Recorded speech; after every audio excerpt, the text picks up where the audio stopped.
Alright, what is going on, guys? Today I'm going to be making another one of my videos showing off just a cool console from my collection. This one I've actually had for a while, but I don't think I've ever shown it off on a video. Most things I've shown like when I picked it up that month, but this one is kind of at a weird time. I got this probably like a year and a half ago. It's been a little bit, but I've just been kind of waiting to make a full video. And that is a little console called the Sega Megadrive. So some of you guys might know what this is.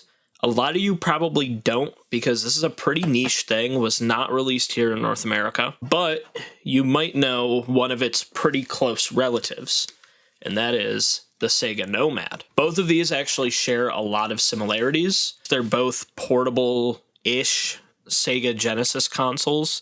Neither of them are like truly all that portable, because this one has no screen, and this one without like a pretty expensive, hard-to-find battery pack on the end, has to be tethered to a wall. But they were both kind of attempts to make the Sega Genesis a more portable console. The Nomad will probably get its own video someday, showing it completely off. I just kind of wanted to show it just for a comparison here. But the Megadrive actually has a pretty interesting story. So it actually started off, to my knowledge, as being a collaboration between Sega and a few Japanese airlines. And basically what they do is they'd allow you to rent one of these out for your flight, hook it up to like a screen on the back of the headrest on the seat in front of you, and then you'd be able to just play your Sega Genesis games. I'm not sure exactly what kind of games they offered, but I assume there were a few that you could choose from. They'd slot it in for you, give this to you, and say, here you go. And it's actually a pretty neat concept,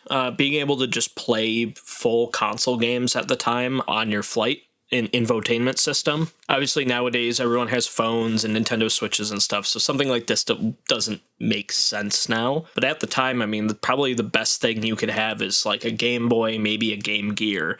So being able to have basically the full home console available to play on a flight seems pretty cool. So, to my knowledge, these were only released in Japan, which makes it a little stranger how I got mine, because this one was actually for sale in China. For a while, I was buying just a bunch of consoles and things from China. Earlier this year, a lot of like tariffs and things went into place, so it doesn't make a whole lot of sense to do that now, because it's very expensive. But at the time, I ended up picking this up for, I want to say like $120. It was really cheap, and these generally go for quite a bit more than that. However, there's kind of a reason why it was so cheap, and you might be able to tell the condition on it is not the greatest. So as time goes on, from a lot of use, you see these stickers start to kind of get dented in. There's a lot of scratches, and the text is not the sharpest. And then there's just a lot of like, it looks like dirt, but trust me, I've taken this whole thing apart a couple times and like fully submerged it, obviously without the electronics in it, like fully submerged it, scrubbed it, tried to get every little bit of dirt out of it. This is the best it's gotten. It was kind of gross when I originally picked it up, but it works. It does have a couple pins that look a little messed up in there, but thankfully they still seem to be able to make contact. But yeah, I would definitely not recommend doing what I did, and I would at the very least buy one from Japan, get a little bit better look, because I'm pretty sure this had a single picture and it was like, you know, off to the side. It wasn't very well taken. So I kind of took a chance on it. Surprised it works. Yeah, definitely don't do what I did. On the back here, you can see it's just got a little sticker, tells you that's the Japanese version of the Model 2 Genesis AC adapter. Has a little serial number, and the model number is HMJ0300. Something else to note too, there were actually a few different versions of this console released. There was the original Airline ones, which I believe had a little bit of a different sticker. I'll see if I can find a picture and put it up on screen now. There were just the standard Sega Megadrives, which were actually released at retail a few years after the original plain ones were made. And then there was also one that was made as a collaboration with Alpine. Those other two are a lot more rare. This is the more common one that you find generally. As you can see on the front, it's got a pretty standard Sega Genesis D-pad, 6 buttons, thankfully, so you're not dealing with like, you know, having to switch between punches and kicks on Street Fighter. Has a little reset button, start button. On the side, it has a mode button, which is used same way that you would use it on a 6-button controller. A couple earlier games don't fully support them, so this kind of switches it back to just a standard 3-button mode. And then over on the left side, you have your power on and off. Nothing too special on the bottom. You just have a second controller port so you can play multiplayer, and then headphone and volume. So nothing all that crazy. And bringing out the Nomad again, you can see on the bottom, very, very similar layout.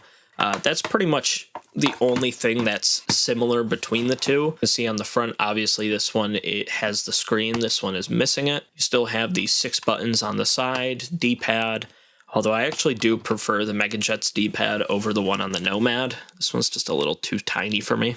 And then the top is similar, although just a little bit of a different layout. Usually in these videos, I would take this apart. However, as I've said before, I've taken this apart once in the past to clean it. I hope I still have the pictures I took of the board. If I do, I'll put those up on screen right now. But honestly, I really don't want to take this apart because it is really difficult to. Realistically, it's not like the worst thing I've ever done, but it's just kind of annoying. And mine, I believe one of the screws got broken off when I was doing it. It just was not a fun experience at all. So I'd like to leave it like this because I know it works. If I have those pictures, I'll put them up on the screen now just to show you. Nothing really all that spectacular. It's just basically a board that's a shrunken down version of the Genesis. Then you have your button contacts and everything on the side. So with all that being said, let's get this hooked up. As I've said before, it just uses a standard Sega Genesis Model 2 AV and power connector. All right, and here we go. If you guys haven't played this game before, it is really good. It's I wouldn't call it like a underrated game for the console, but it definitely doesn't get as much love as like Sonic and things like that. Definitely a very fun one to try out, so I would recommend it.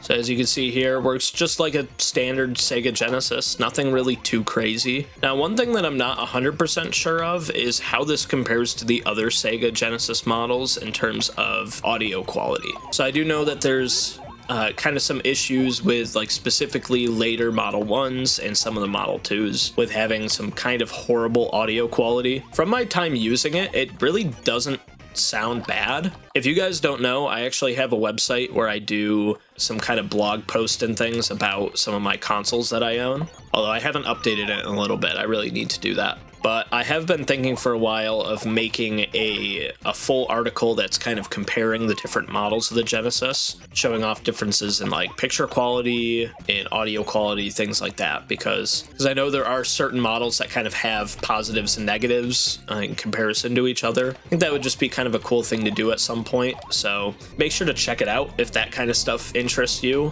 Usually for most of my videos, I'll do a post that shows off whatever console it was that I was talking about, and then goes a little bit more in depth, shows some pictures of the internals, a couple like known exploits and things like that. So that sounds like something you'd be interested in. I'll have that linked down below in the description. But yeah, that is pretty much it. It really doesn't have that much special about it outside of just being like a really cool looking Sega Genesis. But this is one of those consoles that ever since I saw it for the first time, I just had to have one, especially because the circumstances around it being created are a little interesting, and it's not just like a conventional console that was, you know, meant to be sold to the public, at least at the beginning, and I suck at this game. I've always been kind of fascinated by these systems that have kind of a different purpose aside from just being sold to people. So same thing with like a few CDI models I own that were meant for business applications, the 3DO M2, those kind of things. Those have always been pretty interesting to me,